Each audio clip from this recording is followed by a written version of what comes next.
Hello everybody and welcome to the Black Bag Speaker Series. My name is Ethan Johnson and I'm an assistant professor in the Black Studies Department. Thank you for coming to this event, which is titled Race in the Media, in Portland, Oregon, the Derek Foxworth case. I want to start out just by talking a little bit about the Black Bag Speaker Series, its purpose, and get to the event as soon as possible. Really what this is an effort to try to create a space at the university where issues of related to the black communities in Portland, have a place to bring their issues here to the Portland State University and engage the students, faculty, and anybody who wants to come in a discussion about issues that are important to the black community in Portland, Oregon. We have had some, I think, very great events.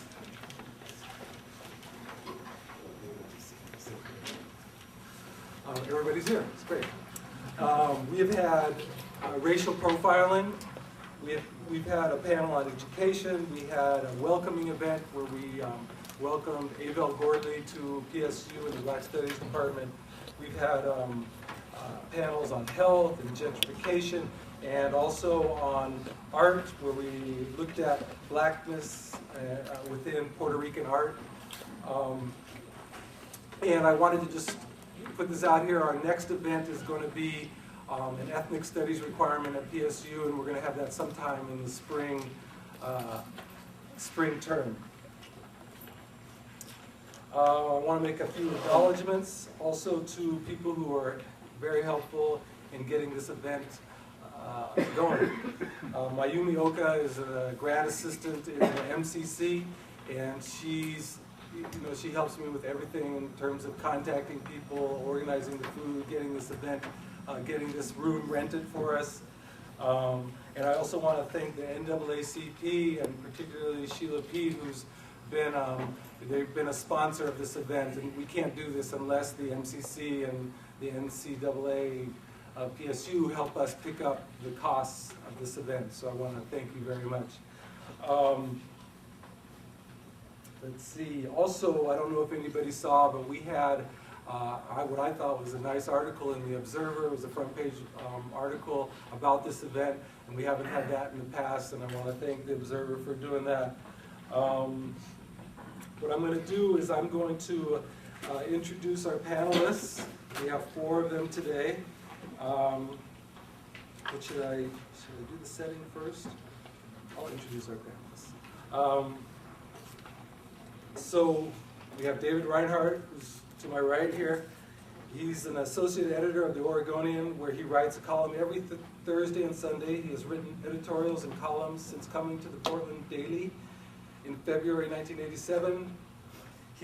Before that, Reinhardt worked in Washington, D.C., first serving as a staff assistant on Capitol Hill and then moving to the Department of Energy as a special assistant to the Undersecretary and the Assistant Secretary for Conservation and Renewable Energy in the Reagan administration. He was the American Historical Association's National Congressional Fellow for 1981 through 1982, after receiving a PhD in history from Pennsylvania State University in June 1981. His book, The Republican Right Since 1945, was published in 1983 by the University Press of Kentucky. He was the winner of the Oregon Newspaper Publishers Association Best Editorial Awards in 1992 and 1991, and the Best of the West Prize in 1997. We have Nick Budnick, and he's been a reporter for 15 years, last person on the right, starting with his internship with the late legendary syndicated columnist Jack Anderson, and I'm sorry, I don't know who he is, but he since has worked for the Sacramento News and Review, the Reporter newspaper of San Francisco, the Willamette Week, and where he is right now, he's with the Portland Tribune in 2005. Opio Soconi, right next to David, is a Howard University trained lawyer with 3 books, 3 screenplays, and 3 independent feature films. To his credit, he has appeared on C-SPAN, The Riley Factor, and various other political shows. And Mr. Soconi is the general manager of Portland's only black-owned station, KDMS Radio, where he does a politics and hip-hop morning show. And finally, we have Renee Mitchell, an award-winning columnist for The Oregonian. She writes twice a week about Portland-related issues, including schools, politics, neighborhoods, culture, and race. She's been twice nominated for a Pulitzer for commentary, and in 2006 received the Ida B. Wells Bravery in Journalism Award from New York City-based Women's News, E! News. She's also an active community volunteer, a playwright who just produced and starred in a 2-week run of her second play, Tangoing with Tornadoes, a gorgeously written play about domestic violence. She's also a novelist, published poet, inspiring speaker, and nationally recognized women's advocate. Could we please give a nice warm welcome?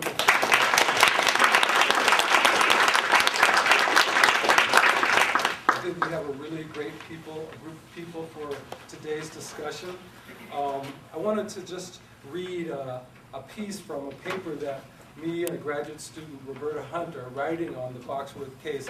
And we call it Setting the Stage, and I just want to give you guys some background on the Foxworth case. So here it is, Setting the Stage.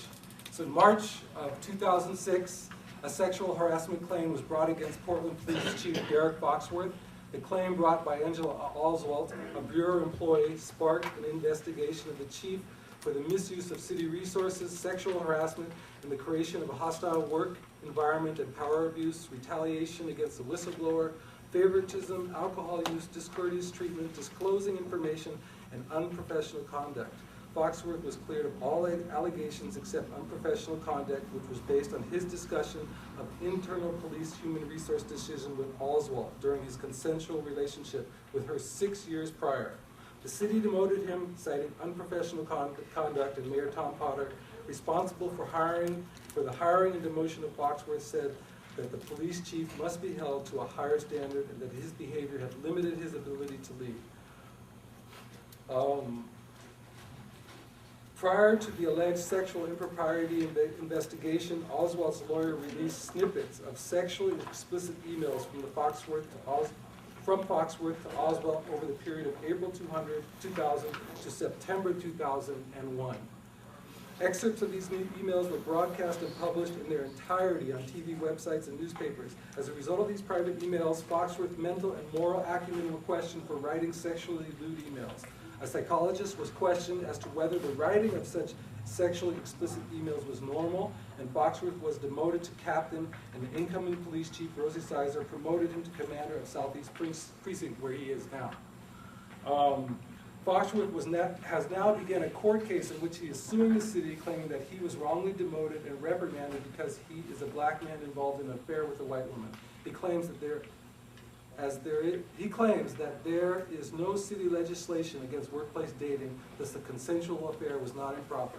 Foxworth attorneys assert that the reason given for Foxworth dismissal were not the actual reasons. I wanted to put it out there that I don't see the purpose of this panel to discuss whether he's innocent or guilty, but to look at how the mainstream press, and by that I means more than anything the Oregonian, and how did they represent this case in terms of, how did they represent this case?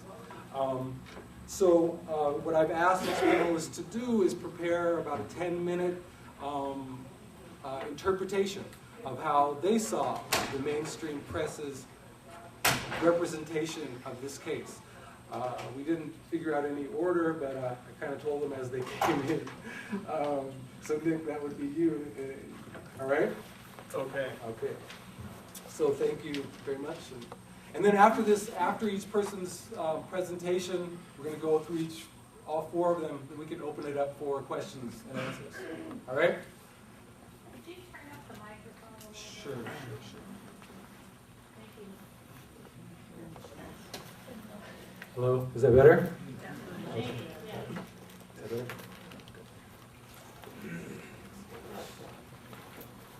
Okay, hello. I'll say thanks for inviting me to this panel. It's an interesting topic. I've thought a lot about the Foxworth case.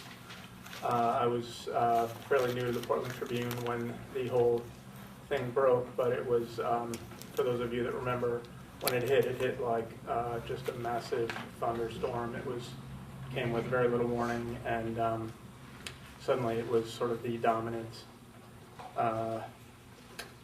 story. I'm not much of a public speaker, so I'm just going to kind of wing it up here.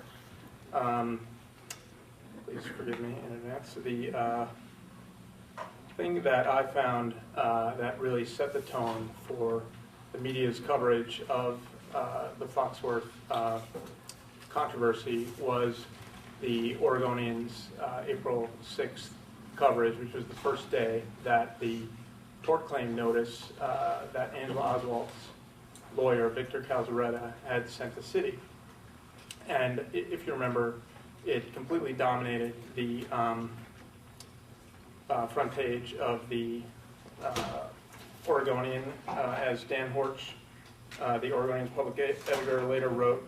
The initial stories took up most of page 1 and all of 2 inside pages. The 2 lead stories, accompanied by large photos, carried a bold 2-line banner. Police chief's accuser details explicit emails, threats, secrets. Inside pages covered a variety of angles beyond the claims themselves. And there was an editorial saying that Foxworth must go.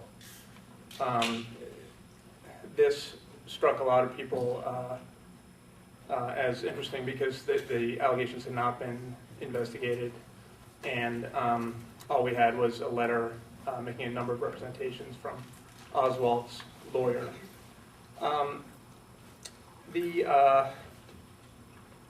The whole several next months were kind of just a fascinating sort of spotlight on how this was going to play out.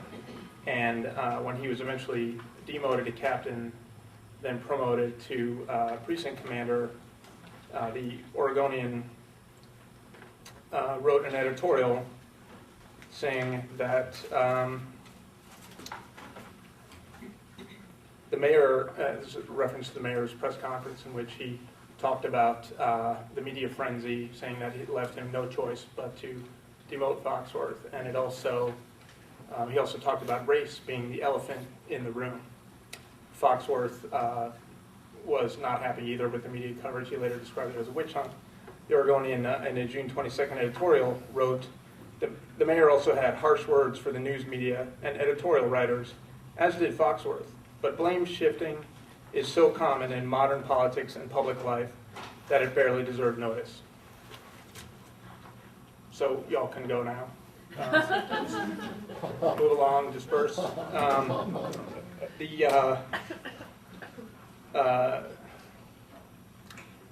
It might sound like I'm criticizing the Oregonian. I'm not. They're a daily paper. They operate under a different set of pressures from what I do at a twice-a-week paper. So I'm not in a position to trash them. You're doing a good job. But that said, we found it our role to kind of fill in the gaps at the Portland Tribune that we saw in the Oregonian's coverage. As Dan Horch, the public editor, wrote, when he opened the paper on April 6th, he was surprised at the boldness and volume editors gave the story on page 1.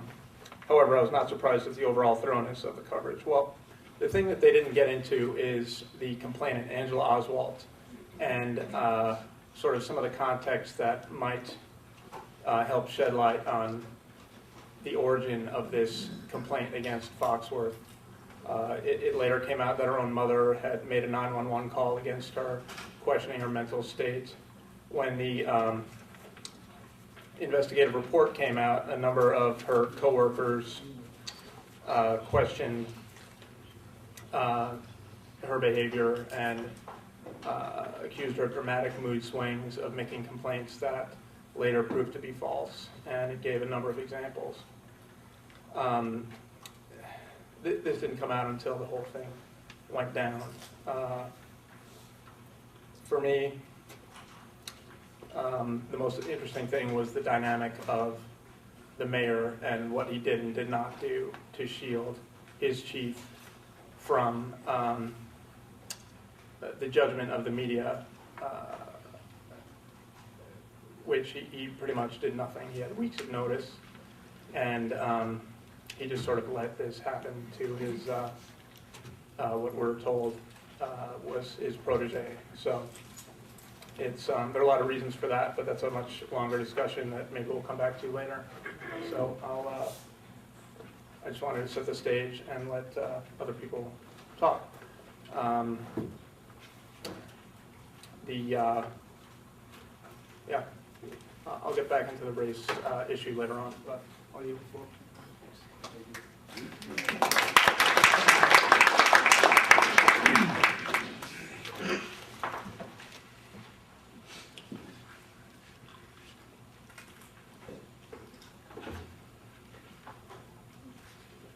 Hello. Any Obama supporters in here?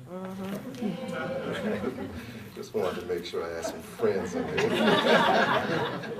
With you. The saying goes that history best rewards our research. And let me also start out by saying no means no. Let me say that again. No means no. On May 30th, 1921, a rumor swept through the booming western oil town of Tulsa, Oklahoma, that a young black man had insulted a white woman in a downtown elevator. According to the white supremacist rules of society, the accused man faced an immediate death sentence. Since the turn of the century, many hundreds of black men in the U.S. have been brutally lynched and mutilated by vigilante gangs without trial or investigation, often for accusations of affronting white womanhood.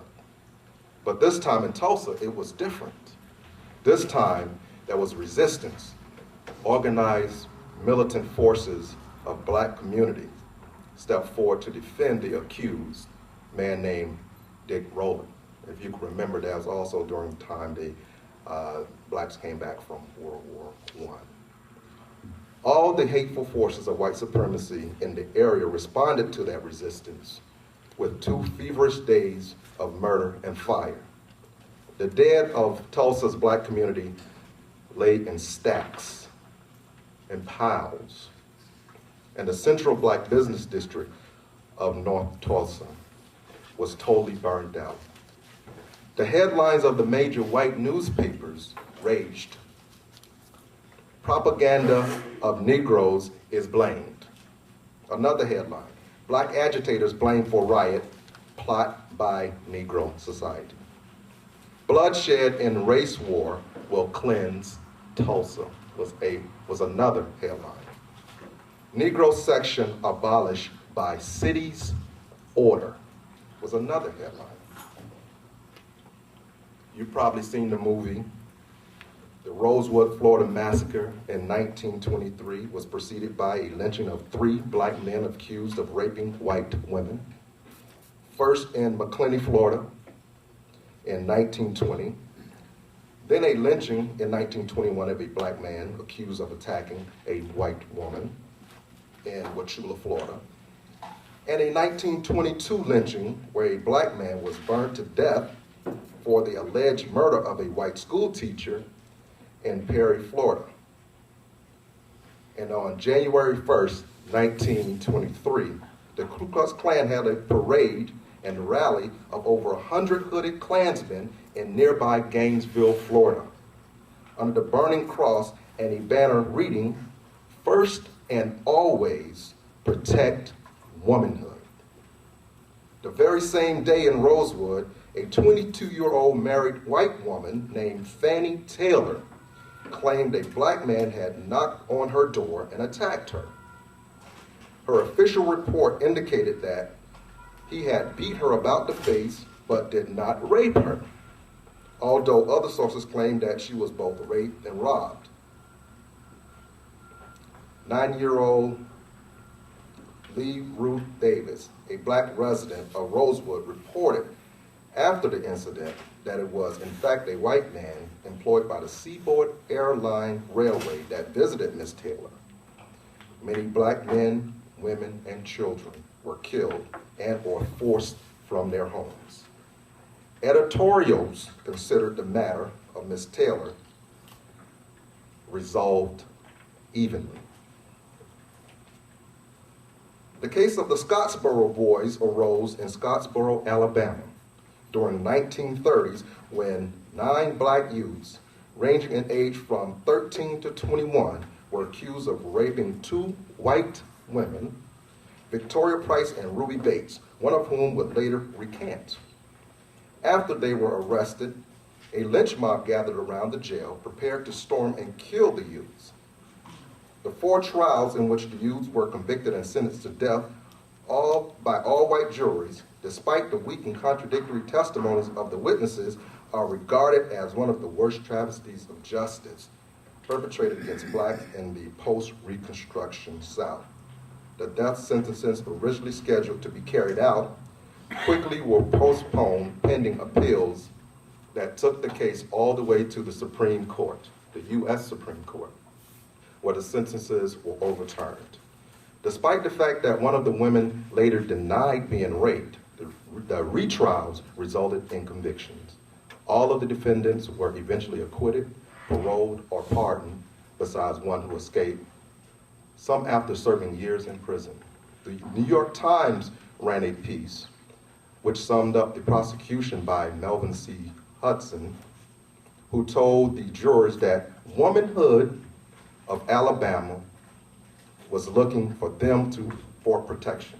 If Patterson were not made to pay for his life for a crime which he did not commit, the women of the state would have to go around with 6-shooters to protect themselves.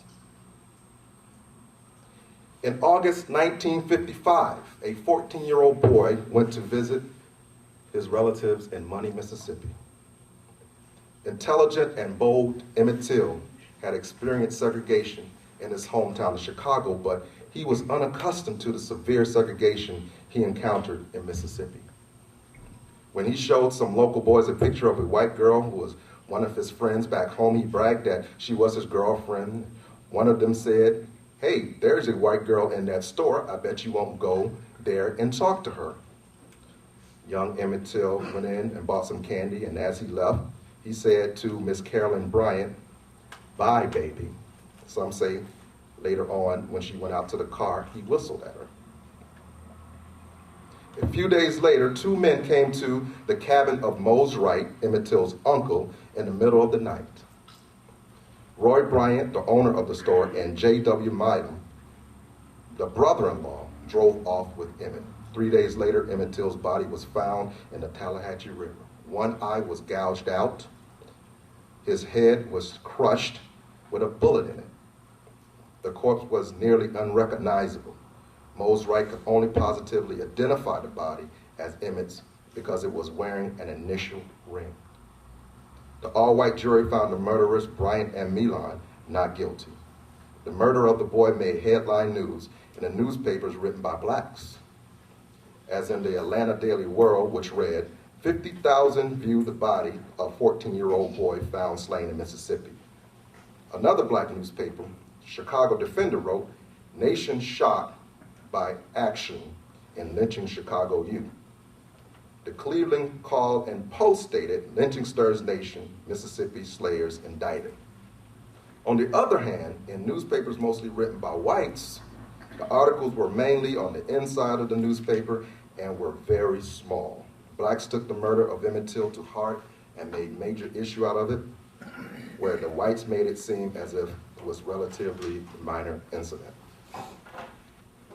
Susan Smith of Union, South Carolina, was convicted July 22nd, 1995, of murdering her 2 sons, a 3-year-old and a 14-year-old. Ms. Smith was sentenced to life in prison. But Smith, a white woman, initially reported to police on October 25th, 1994, that she had been carjacked by an African American who drove away with her 2 sons in the car. The case gained worldwide attention shortly after the media began posting sketches of a black man on their pages and on TV screens.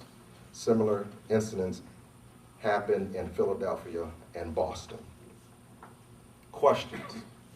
If the O.J. Simpson's murdered wife were black, would the case have been as heavily covered by the media?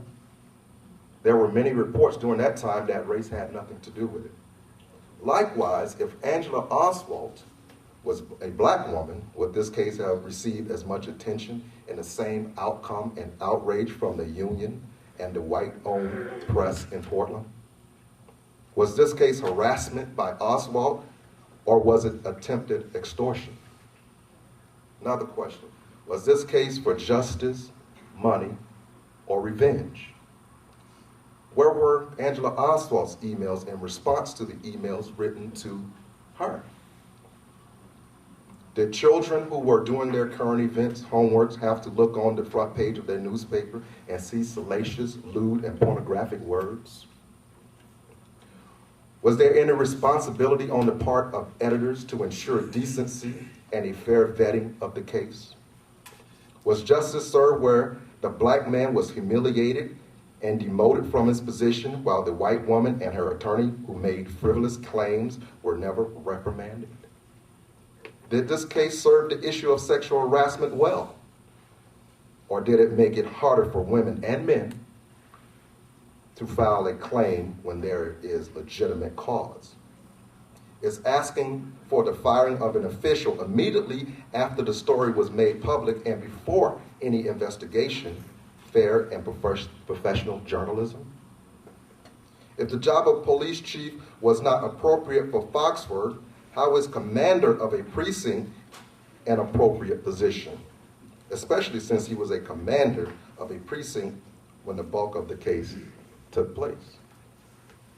Was this a modern-day legal lynching with the assistance from the media and unions, which served in this case as the lynch mob? So again, I say no means no. We must know our history in order to intelligently judge similar events today.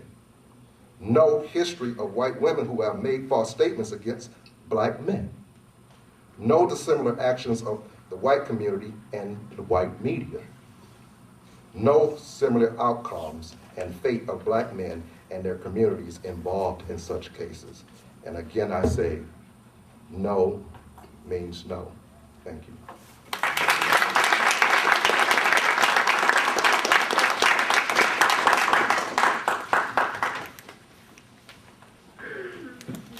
Good afternoon. It's really good to see all of you here. This is a really awkward position for me to be in as a black woman columnist working for a white newspaper. And so, thank you, Nick, for presenting, the history of the coverage, and I thought it was very necessary, and Opio for giving us some historical context. So I'll just speak from my heart a little bit. As a black woman, I'm certainly not up here to defend my employer. That's David's job. But I recognize that as a journalist, it's easy to fall into this whole rat pack kind of mentality. And I believe, just from my heart, that we did not appropriately cover this story.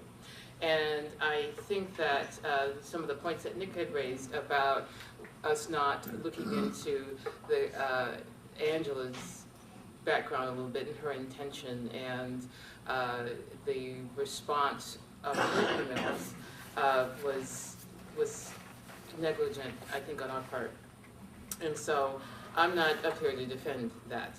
And as a black woman who is a woman's advocate, I personally think that she was used, and that we should have looked into that. And I think that the mayor is a hypocrite on some of his statements and saying that the police officers need to be held to a higher standard, and that showed that this was interfering with his ability to lead because he has his own history of affairs in the police bureau. And I do believe, because of our coverage, it inhibited his Foxworth's ability to lead the department because it was on everyone's lips as soon as he opened up his mouth. And I was glad, quite frankly, as a black woman, that once he did get demoted, that he did get promoted back to commander, because I think that we were unfair. And so I think that race did play a part of it. This is, you know, as journalists, we have our own biases as much as we try to be objective, as much as we say we're just going for the story.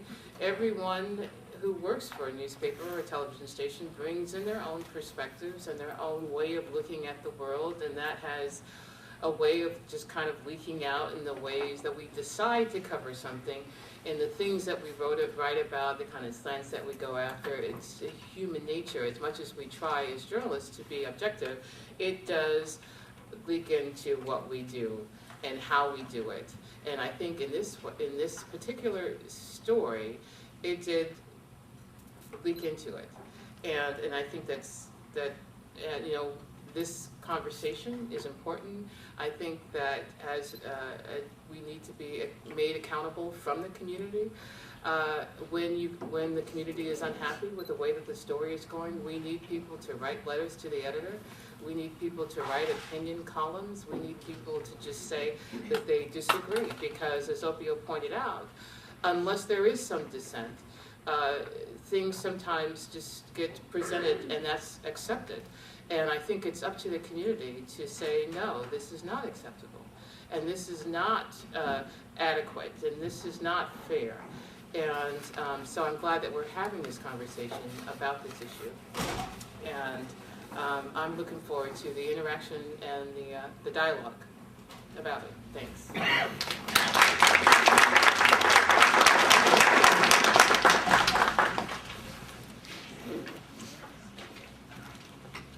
Well, I guess I'm here to defend the Oregonian and Mayor Tom Potter, which as a conservative at the Oregonian, I've never had to do either one before. Usually I'm criticizing the Oregonian for this or that. And always, I think, I am criticizing Tom Potter, and I will in this instance. I'm not going to defend. I'm not going to defend the Oregonian, because that's really not my place here. I write columns. I traffic in opinion columns, and that's about it. I don't assign reporters. I don't deal with the placement of stories. I will say a few things about this. One, and I'll be honest with you, this issue really hadn't crossed my mind until I was asked to be on this panel.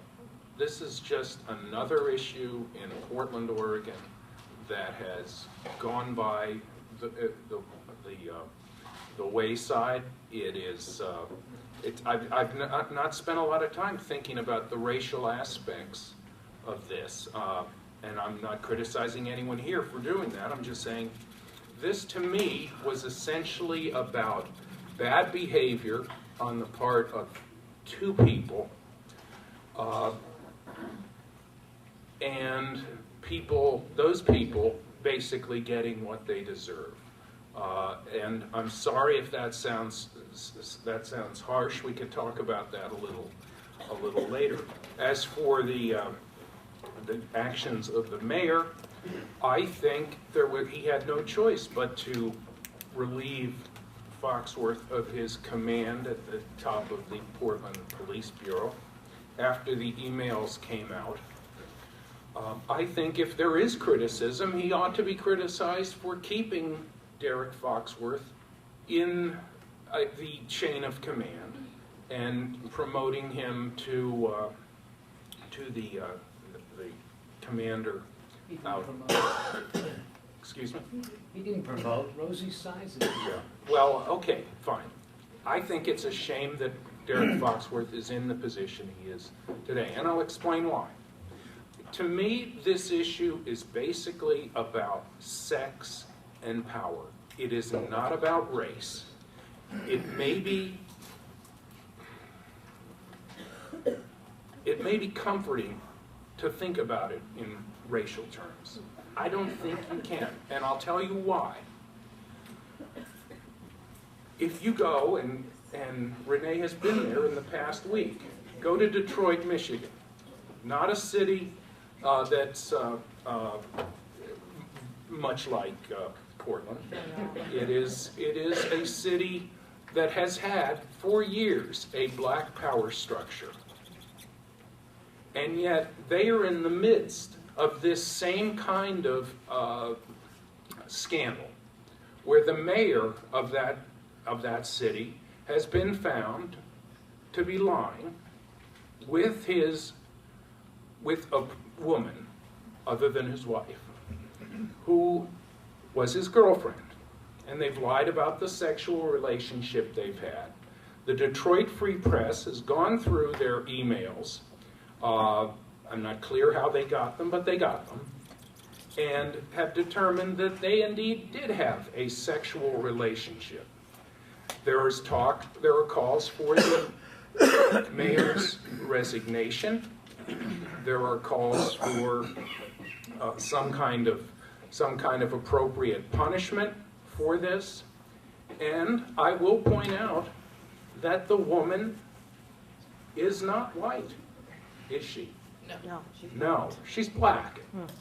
It seems to me that this issue in Detroit, as in Portland, is about sex and power and lying and private affairs that have a way in this fallen world of becoming public.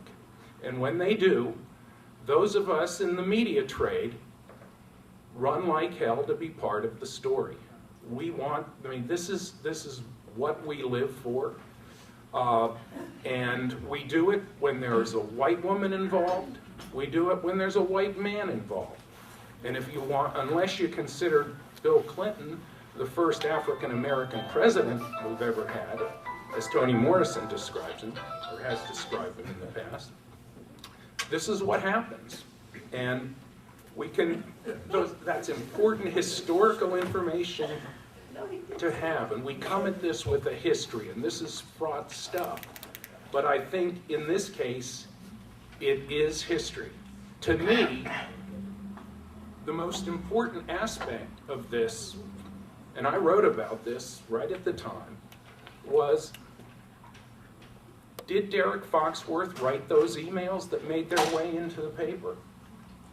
I have not heard anybody say that he didn't write those emails.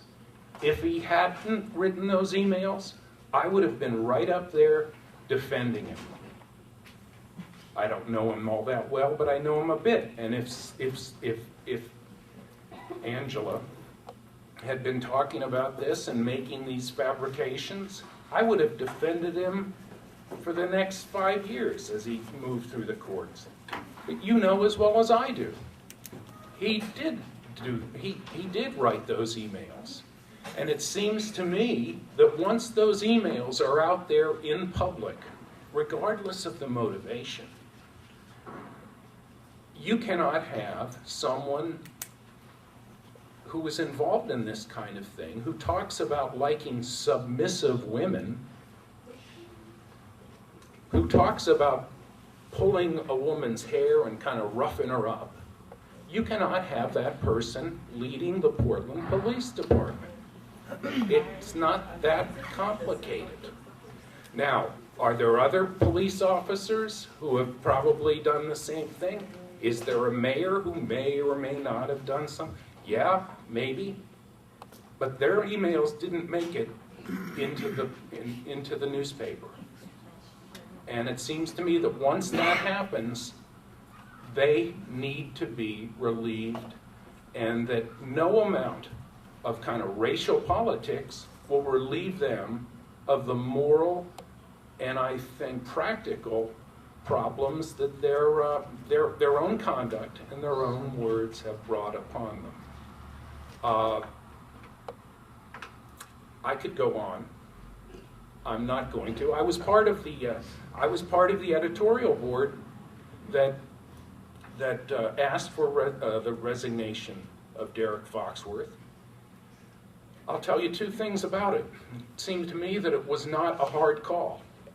Once you had reason to believe regardless of the woman's motivation, that Derek Foxworth was involved in this, and that he had written those emails, and he had conducted himself in this way while on the job.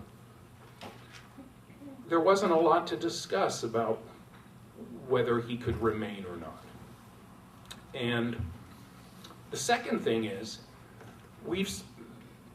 I'll say three things, and I'll say it in defense of my colleagues, and I don't spend a lot of time defending my colleagues. I'm the kind of person at the Oregonian who's there to kind of take a different look at things, and I do. These are not racist people. They are not people who are insensitive, I think, to their own racial prejudices. They are people, however, who were mightily offended by Foxworth's approach to, quote, submissive women. I don't think the old template, the historical template, works in this instance, and I think, finally, that you can look no further than the Detroit newspapers and the treatment of Kwame Kirkpatrick to see that that's the case. This is not about race. This is about sex and power, and with that, I'd be happy to take any questions for the whole group. But since I was brought into the comments, I do want to respond to the whole Detroit issue. I moved Can we here. still have the microphone, please? Yes. I think the American. I thought my voice carried. I moved here from Detroit and used to work for the Detroit Free Press. And the difference with this story and the Derek Foxworth story is that the reason that the newspaper looked into the text messages is because he lied under oath about the affair, which cost the city $9 million. There was no cost to the city. They didn't come through with this lawsuit, and I'm talking about in Portland. And so that was the reason, the impetus for investigating whether there was actually a relationship between the Detroit mayor and his chief of staff, who is a black woman. And he's had numerous affairs. He's been shrouded with all kinds of controversy. That is a completely, in my opinion, a different story than what we've experienced here in Portland. And he still has his job. Yeah, he does. Yes, he And he's not resigning, actually. You know, I think one of the important distinctions, Dave, and you and I have had these email conversations before about your diminishing the effects of race. And you're in a room with a bunch of people that actually have a different perspective, and to a certain extent, I think you need to open yourself to learning. When you say, well, it wasn't about race and we're not learning about that, I think what you're revealing to this group is your insensitivity around these issues and how they actually play themselves out first. That's just a comment. But here's my question, and I think for the question that's here, the approach of the media to this, the day this story broke, and I understand the feeding frenzy that the media gets into. I used to be a reporter and writer and all that stuff, so I know that. I think it's legitimate for the Oregonian to pursue that. All right? I think it's legitimate for you to pursue that just as much as it's legitimate for Willamette Week to pursue Neil Goldschmidt and all these other pieces. But to editorialize the answer on the day that this story first breaks shows a prejudicial effect. All right? You did not have all the facts. Subsequent facts should have been developed before you get to the point where you're calling for Derek's head, just based on what broke.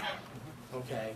And then there's another piece of this too, which is, you know, I mean, maybe it's because I'm sitting in a university where we have a wide number of people, but I don't think that the voice of the community is embedded only in the narrow moral strictures of the people that write the Oregonian editorials. And that's it. If you were offended by somebody's private acts, right, that doesn't necessarily mean that you could say, well, maybe you have at times. I don't think two men ought to sleep together.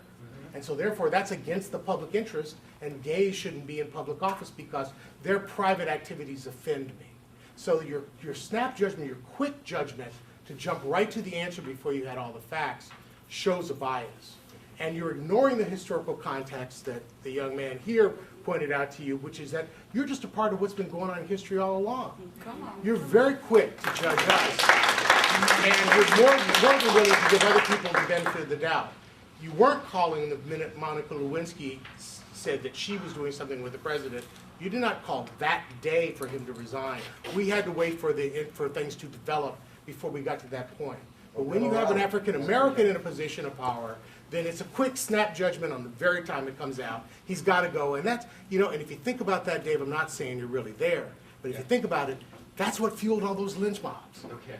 Did he say he agrees with everything you said? I say, did he say he agrees with everything No, you he said? disagrees I didn't with hear it. that. He disagrees with Oh, he everything did? I I said. just thought he was just agrees. No, not at Oh, all. Not at all. I wouldn't be here. I wouldn't be here. A couple points. One,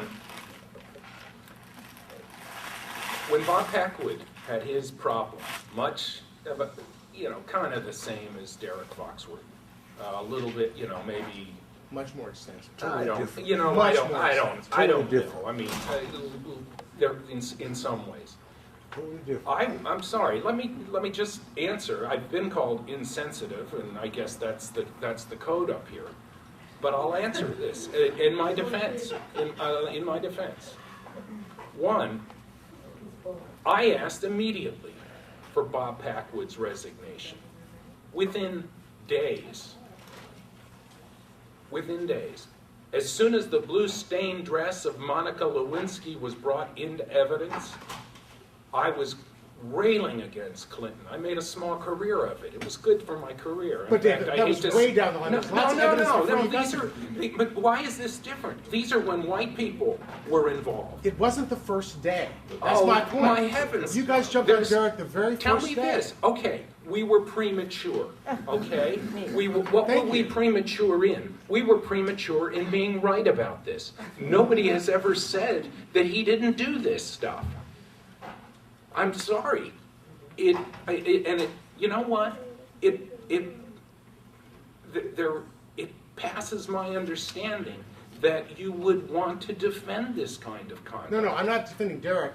I'm attacking the media coverage, which is the topic here. You're attacking. I'm attacking your jump to judgment against Derek. You're attacking when in the other messenger in circumstances, this the case. Oregonian takes a much longer time and people wait for more evidence to develop, then they jump to the conclusion that the person's guilty on the first whiff of accusations, without checking out her story, without checking out who she was, without checking out whether there's any basis for it, just on the basis of an email out of context. You jump to the end and you say, fire Derek Foxworth, which you didn't do with Bill Clinton the first time Monica Lewinsky said something. Okay, let's have another question. Dave, you and I still are due to get Please, together. and feel free to ask anybody else. Trying to get you off his back. I have a comment and a question. Actually, my comment is I worked as a corrections deputy for 7 years. So if you're going to fire everyone based on just the actions of what Foxworth did, whether they be a chief, a commander, you'd be firing a lot of people within the sheriff's office. That's a comment, and police officers, and have done far, far worse. And white people that have gotten away with it for a long time. My question is, and maybe to the whole panel, whether it's sports, whether it's politics, whether it's this issue, I always hear, and mostly from white people, it's not race. It's not about race. It could be about anything. It could be about the Martians landing on the face of the earth, but it's never about race. So can you, or anybody else on the panel, answer for me, when is it about race? When is the issue about race? With the Barry Bonds, with Foxworth, it's never about race. When is it about race? Nick, I know you want to say something. You are left some. Yeah, I wasn't through trashing Dave.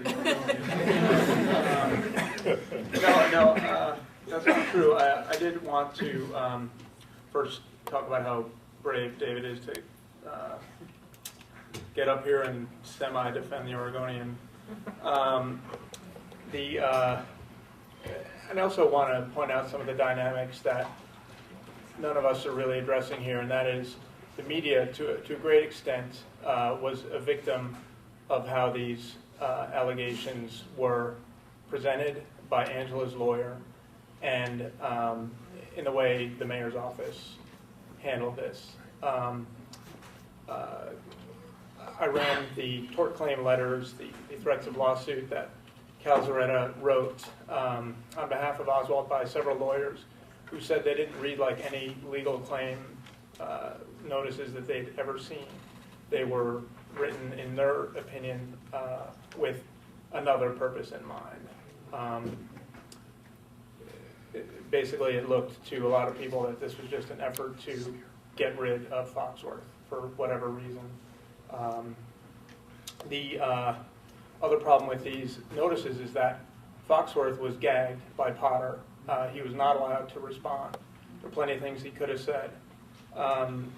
The other thing is Calzaretta would not respond to any questions about his tort claim notices. So all we had to work with were these incredibly inflammatory tort claim notices.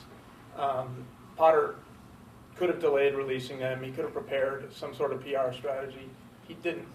That's the second factor that I think you all need to consider, and that is that Foxworth, on the surface of things, appeared that he was demoted because of this. Potter was, according to most people that knew the two of them, was pretty much done with Chief Foxworth by the time this thing hit. So you need to understand that this is about more than just what happened in the newspaper. Chief Foxworth knew how he wanted to run the Bureau. He had a second in command that the mayor did not like, that the mayor and the council had told him they wanted him to get rid of to his face. And he refused because he was loyal to this man who was his partner from way back in the day. The mayor's office found that the chief was not someone who would run the Bureau they wanted. When all the gang shootings hit in 2005, remember those downtown? Yeah. Big media frenzy. Derek sort of saw it as, the yearly summer of gang shootings. And Potter wanted Derek to get out there and get on the street and talk about how the community was safe. And instead, Potter wound up doing it and bringing the chief along with him. So that was just one example. The terrorism task force was another example. Plenty of reasons why the two of them did not get along. It was depicted in some elements of the press that these two were close friends, that Potter was a mentor, Foxworth was his protege. That's news to most of the people I talk to that know the two of them and about their relationship. So that's those are the 2 points I wanted to make. We have a question I know you've been wanting to ask them. Could somebody answer the question that this fellow just asked? Yeah. That question was never answered. About When is it about? when is it about When race? is it about race? I'm not reluctant to talk about some things being about race.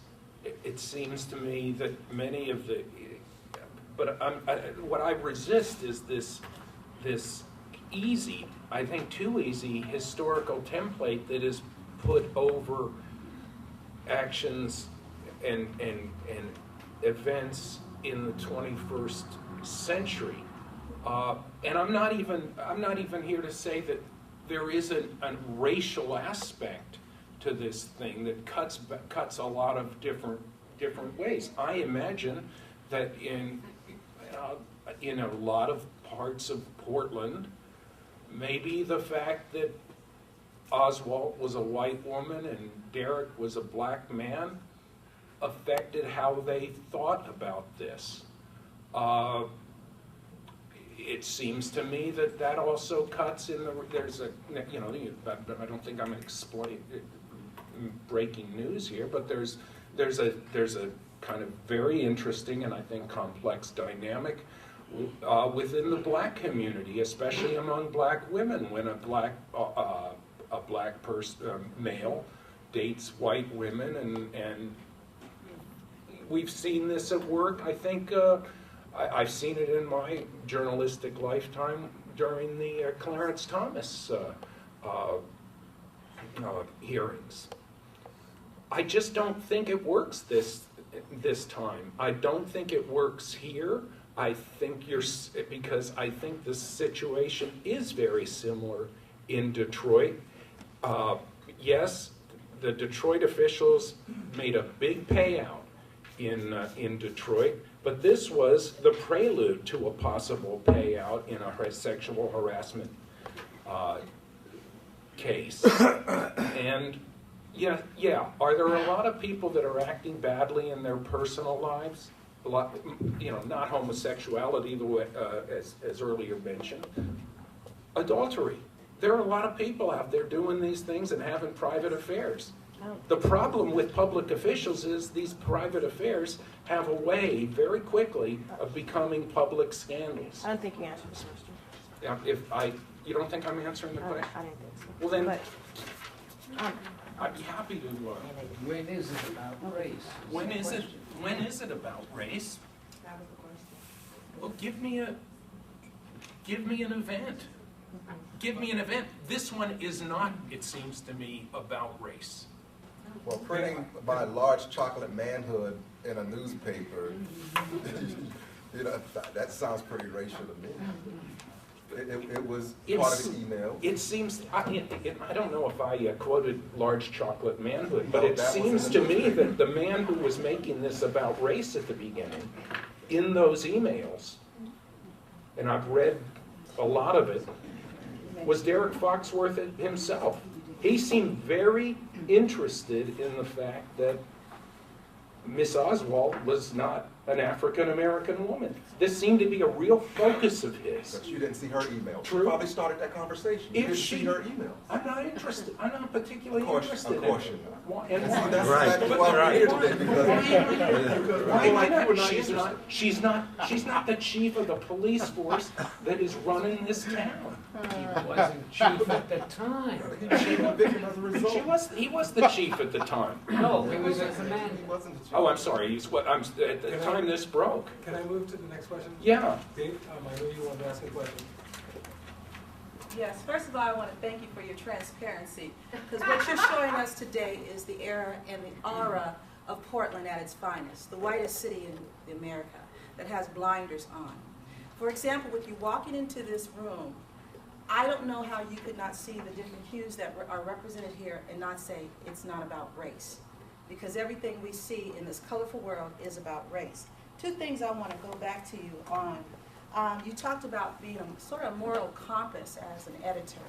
And, Did I say that? well, yes, and you've implied it. Not the reason I say that. Okay. The gentleman talked about the biases that you bring in your writing, and I know we have personalities and we have backgrounds involved. One of the things that concerned me, I want to go back to the original thing, because we can talk all day about the Foxworth case, and in the end, we know what's going to happen there. So I'm glad to see that going to happen, and he should speak up because he did not have his chance in court, and he will have it. But I want to go back to race in the media in Portland, Oregon. I've been here since I was 3 years old. I went to the School of Journalism down at University of Oregon. I grew up as a little girl wanting to be the first black female on TV, but I wasn't white enough. The ones that we see represented that have had a long-term representation in the media oftentimes are not connected to the media, to the community. They don't have a relationship. Outside of Sister Girl up here, who is definitely a sister, Yes. we don't get to see her on TV, but we Is read that a about it in the question? newspaper. Did she But ask the you a problem question? is that we don't get to see, and I think you don't get to see, the best and the finest in our community. The reason I say that is because with race in the media, we are often not there, other than having a black-owned station, that we can hear about our issues. I think actually it was quite insulting for you to discount my history, the template that this brother so graciously brought forward and showed about how media has been manipulated. If in fact it wasn't for the black press, we wouldn't know the true meaning of what it means to be black, to be persecuted, to be oppressed, all of the issues that we still face today. My family came out in 1921.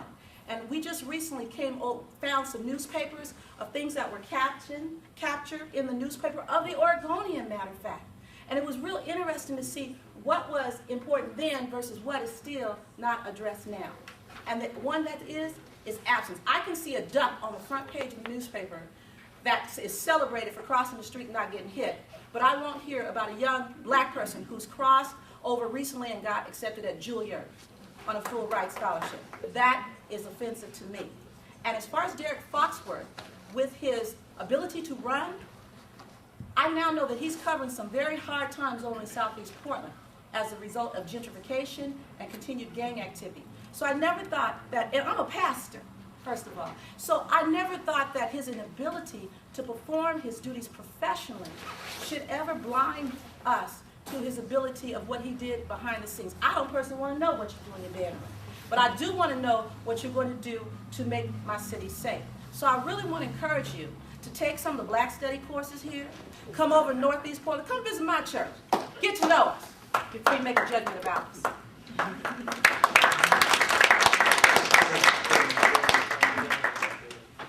Take the next question. Sure. Hi, I'm Martha Perez. I'm a general political activist, and you know, with respect to Derek Foxworth, I'm glad everyone showed up, and the people that chose to leave early, well, that's on them.